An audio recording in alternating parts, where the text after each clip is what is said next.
अत्यंत साधे सोपे पण समोरील प्रत्येक व्यक्तीला आपल्याकडे अट्रॅक्ट करण्याचे अत्यंत महत्त्वाचे असे काही उपाय आज या व्हिडिओमध्ये मी तुम्हाला सांगणार आहे. नमस्कार मंडळी, आपल्या चॅनलमध्ये मी तुम्हा सर्वांचं अगदी मनापासून स्वागत करते. आपल्या जवळची लोक आपल्याला रडवतात. ज्यांच्यावरती आपण मनापासून प्रेम करतो तीच लोक आपल्याला सोडून जातात. ज्यांच्यावरती आपला खूप विश्वास ठेवतो तीच लोक आपला विश्वासघातही करत असतात. बघा, तुम्ही हे पाहिलंही असेल, आपल्यापैकी प्रत्येक व्यक्तीच्या आयुष्यात एक तरी व्यक्ती अशी असते जी सतत तुम्हाला टार्गेट करते, जी व्यक्ती सतत आपला अपमान करते, जी व्यक्ती सतत आपल्याला रडवत असते. प्रत्येक वेळा आपलाच पती, आपलाच नवरा आपल्याशी नीट वागत नाही, आपली बायको आपल्याला किंमत देत नाही, आपली सासू आपल्याशी नीट बोलत नाही. कितीतरी घरं अशी आहेत जिथे भावाचं आणि भावाचंच पटत नाही. कधीकधी जावांचंही पटत नाही. म्हणजे बऱ्याच वेळा असं होतं की ज्या लोकांना आपण जीव लावलेला असतो, ज्या लोकांवरती आपलं प्रेम आपण करत असतो, त्यांना आपण आपलंच मानतो, पण तीच लोक आपल्याशी सतत वाईट वागतात, आपल्याला वाईट वागणूक देतात. कितीतरी वेळा ह्या समस्या मी ऐकलेल्या आहेत.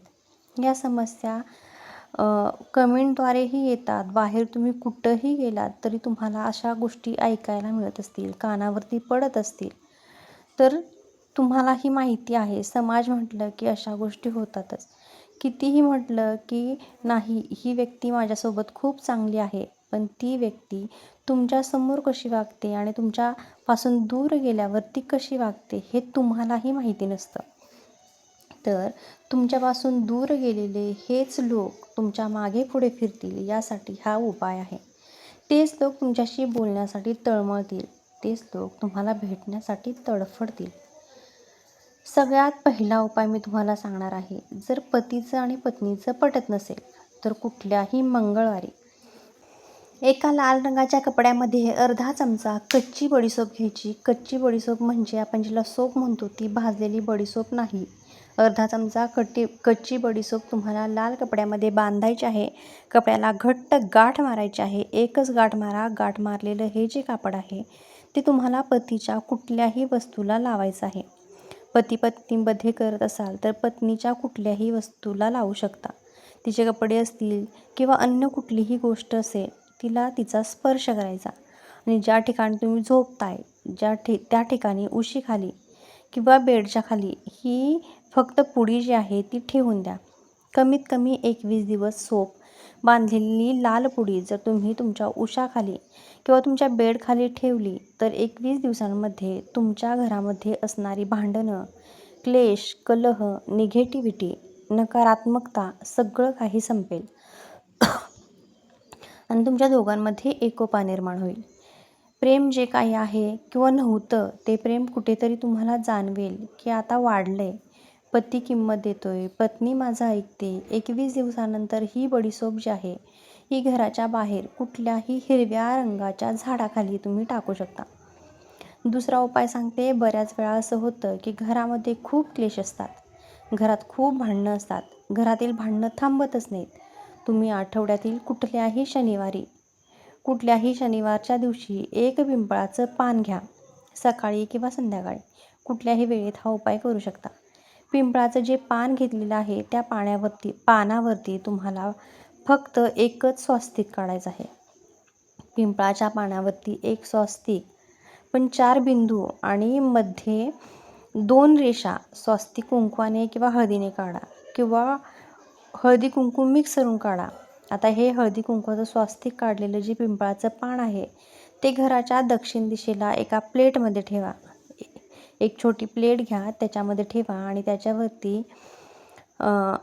त्याच्यावर म्हणजे जे पान ठेवलेलं आहे त्या प्लेटमध्ये त्याच्यावरती 4 ते 5 कापराचे तुकडे घ्या. कापूर पेटवा, प्रज्वलित करा. जसा कापूर पेटेल, प्रज्वलित होईल तसं त्यामध्ये 1 चिमूटभर पिवळी मोहरी आणि तुमच्या घरात जेवढे सदस्य राहतात तेवढ्या लवंगा घाला. घरात 2 सदस्य राहत असतील तर 2 लवंगा, घरामध्ये 8 सदस्य राहत असतील तर 8 लवंगा. प्रत्येक वेळी लवंग त्या कापरामध्ये घालत असताना तुम्ही त्या व्यक्तीचं नाव घ्यायचं. समजा माझ्या घरात सासू राहते, सासूचं नाव आहे सासूचं नाव आहे अलका आणि मी ते लवंग जाळणार आहे माझ्या सासऱ्याच्या नावाने, त्यांचं नाव आहे अरुण. अशा पद्धतीनं तुम्ही प्रत्येकाचं नाव घेऊन एक एक लवंग त्या कापरामध्ये जाळायचे आहे. प्रत्येक व्यक्तीचं नाव घेऊन ते जाळायचं. 4 शनिवार हा उपाय केला तर पुढच्या शनिवारी पिंपळाचं पान पुन्हा स्वस्तिक पुन्हा घराच्या दक्षिण दिशेला ठेवून त्यावरती कापूर, लवंगा आणि पिवळी मोहरी जाळा. 4 शनिवारमध्ये तुम्हाला खूप फरक जाणवेल. प्रत्येक शनिवारी वेगळं पान घ्यायचं, हीच प्रोसिजर करायची, प्रत्येक शनिवारी ते जाळायचं. प्रत्येक शनिवारी हीच प्रोसिजर आपल्याला रिपीट करायची आहे. निगेटिव्हिटी, नकारात्मकता पूर्णपणे संपून घरातील क्लेश, कलह कमी होऊन घरात एकोपा यायला सुरुवात होईल. तिसरा उपाय तुम्हाला सांगते.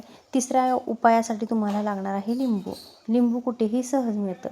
एक छान छोटंसं लिंबू घ्यायचं आहे. बघा, स्वच्छ पाण्याने ते लिंबू धुवायचं आहे. खूप हिरवं नको आणि खूप पिकलेलंही नको असं लिंबू घ्या. जे लिंबू तुम्ही घेतलेलं आहे त्या लिंबाच्या वरती हळदीत थोडंसं पाणी घाला आणि हळद थोडीशी ओली करा. त्या ओल्या हळदीने लिंबाच्या वरती ज्या व्यक्तीला तुम्हाला ॲट्रॅक्ट करायचं आहे, ज्या व्यक्तीला तुमच्याकडे वश करायचं आहे, त्या व्यक्तीला तुम्हाला तुमच्याकडे खेचून आणायचे आहे, त्या व्यक्तीचं नाव लिहायचं. बघा, लिंबावरती हळदीने त्या व्यक्तीचं नाव लिहिल्यानंतर हे लिंबू एका धाग्यात गुंडाळा. लाल किंवा पिवळा धागा असतो किंवा लाल किंवा पिवळा कलावा जो म्हणतो तो घेतला तरीही चालेल. त्यामध्ये हे लिंबू कमीत कमी 21 वेळा गुंडाळा. 21 वेळा, एकदा, दोनदा, तीनदा, चारदा, पाचदा असं 21 वेळा गुंडाळा. 21 वेळा गुंडाळल्यानंतर त्याला गाठ मारा. आता बघा, हे जे लिंबू आहे ते आपल्या उजव्या हातात घ्या. उजव्या हातात घेऊन स्वतःवरून ते 21 वेळा उतारा, वरपासून खालीपर्यंत 21 वेळा स्वतःच हे लिंबू उतरवायचं. उजव्या हातात लिंबू घ्यायचं. 21 वेळा लिंबू उतरल्यानंतर हे लिंबू एका लाल कपड्यामध्ये घट्ट बांधा आणि हे कापड जे आहे त्यामधलं जे लिंबू बांधलेलं आहे ते कापड आपल्याला आपल्या जवळ ठेवायचं आहे. आता तुम्ही घरात ठेवू शकता, पर्समध्ये ठेवू शकता, खिशात ठेवू शकता, ज्या एरियात तुम्ही जास्त वेळ राहता तिथे ठेवू शकता, ते तुमच्यावरती डिपेंड आहे. पण हे लिंबू तुम्हाला कमीत कमी 1.25 महिना, किती दिवस तर 1.25 महिना तुम्हाला सोबत ठेवायचं आहे. 1.25 महिन्यामध्ये ज्या व्यक्तीच्या नावाने हा उपाय केला आहे तो व्यक्ती जसा जसा तुमच्याजवळ येईल, समजा तुम्ही तुमच्या सासूसाठी करताय तर ती तुम्हाला बोलायला लागेल लिंबाचे गाठ, तसं त्या लिंबाची गाठ सोडायची आणि एक धागा सोडायचा. पुन्हा गाठ मारा. पुन्हा सासू अजून एक स्टेप पुढे येईल. आता व्यवस्थित बोलते तेव्हा दुसऱ्यांदा ती सोडा.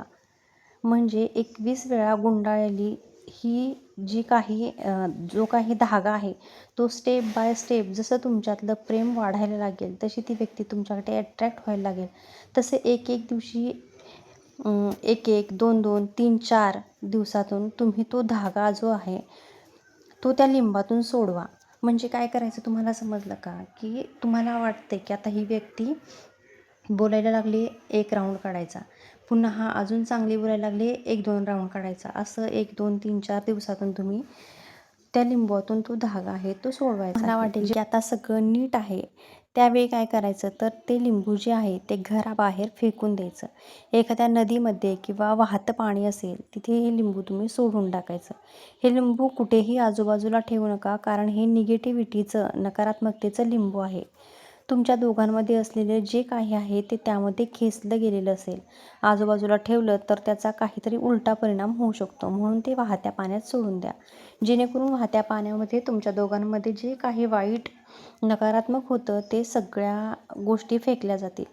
आता शेवटचा उपाय तो म्हणजे आपण एखाद्या व्यक्तीवरती प्रेम करतो, जीव लावतो, पण तीच व्यक्ती आपल्याशी वाईट वागते, तीच व्यक्ती आपला राग करते, तीच व्यक्ती सतत आपल्याला सोडून जाते, आपला विश्वासघात करते. अशी तुमच्या आयुष्यात कुठली तरी व्यक्ती असेलच आणि तुम्हाला जर त्या व्यक्तीला तुमच्या आयुष्यात पुन्हा परत आणायचं असेल तर हा उपाय नक्की करा. प्रत्येकाच्या घरामध्ये जिथं पूजेचं साहित्य मिळतं तिथे एक जायफळ मिळतं बघा. तर हे जायफळ खूप छोटं नको, मोठंही नको. फक्त जायफळ तुम्हाला एक घ्यायचं आहे मीडियम साईजचं. हे जायफळ स्वच्छ पाण्याने धुवायचं आहे आणि हे जे जायफळ आहे हे तुम्हाला सुगंधित गुलाब अत्तरात मिक्स करायचं आहे. गुलाबाचं अत्तर घ्या आणि पूर्ण त्या जायफळाला स्प्रेड करा आणि हे जे जायफळ आहे ते गुलाबी कपड्यामध्ये बांधा. गुलाबीच कपड्यात बांधा आणि त्याच्यासोबत बघा, ज्या व्यक्तीचं अट्रॅक्ट करायचं आहे, त्या व्यक्तीला वश करायचं आहे, त्याचा एक छोटासा फोटो, पासपोर्ट साईज जरी तुमच्याकडं फोटो असेल ना, तर तो ठेवा. पतीसाठी करताय, प्रियकरासाठी करताय, बहिणीसाठी करताय, भावासाठी करताय, अजून जो काही असेल तर त्यांच्यासाठी करायचं असेल तर त्यांचा एक छोटासा पासपोर्ट साईज फोटो असेल तर तोही त्यामध्ये ठेवा. जायफळासोबत त्या गुलाबी कपड्यामध्ये ठेवा. आता जायफळ आणि फोटो दोन्हीही तुम्हाला गुलाबी कपड्यात घट्ट बांधून घ्यायचं आहे. छान अशी गाठ मारायची, पॅक पोटली तयार करायची आणि ही पोटली जी आहे ती आपल्या उजव्या हाताच्या मुठीत घ्यायची आहे. उजव्या हाताच्या मुठीत ही पोटली जी आहे ती घेतली की त्यानंतर ज्या व्यक्तीसाठी तुम्ही हा उपाय करताय त्या व्यक्तीचा चेहरा डोळ्यासमोर आणून 3 वेळा त्याच्यावरती फुंकर मारायचे आहे. 3 वेळा त्या व्यक्तीचा चेहरा डोळ्यासमोर आणून त्याच्यावरती 3 वेळा फुंकर मारा आणि ही पोटली त्या दिवसापासून एक मंत्र म्हणून आपल्यासोबत ठेवायची. मंत्र व्यवस्थित ऐका. क्लीम ह्रीम, व्यवस्थित ऐका. क्लीम ह्रीम, त्या व्यक्तीचं नाव घ्या. क्लीम ह्रीम तृप्ती, वश वश स्वाहा. क्लीम ह्रीम प्रशांत, वश वश स्वाहा. अशा पद्धतीनं जी कोणी ती व्यक्ती आहे तर तुम्ही त्याचं नाव त्याच्यामध्ये ॲड करा आणि हा मंत्र 21 वेळा म्हणा आणि ही जायफळ आणि त्या व्यक्तीचा फोटो असलेली पोटली कमीत कमी 1.25 महिन्यात म्हणजेच 43 दिवस ही पोटली तुमच्यासोबत ठेवा. बघा, ही पोटली तुमच्या जशी जशी सोबत असेल तसं तसं त्या व्यक्तीच्या नावाने तुम्हाला जो काही हा उपाय केलेला आहे ती व्यक्ती तुमच्या जवळ आलेली असेल. ती व्यक्ती तुम्हाला किंमत देईल, ती व्यक्ती पूर्णतः तुमच्यामध्ये वश होईल. अशाच पॉवरफुल उपाय आणि माहितीसाठी आपल्या चॅनेलला आजच सबस्क्राईब करा आणि व्हिडिओ आवडला असेल तर व्हिडिओला एक लाईक आणि हाईपही नक्की करा. फक्त या ज्या गोष्टी आहेत तर त्या पूर्ण श्रद्धेनं आणि भक्तीनं करा. मनात कुठलीही शंका कुशंका आणली तर कोणत्याही उपायाचा, रेमेडीचा काहीही उपयोग होत नाही. धन्यवाद.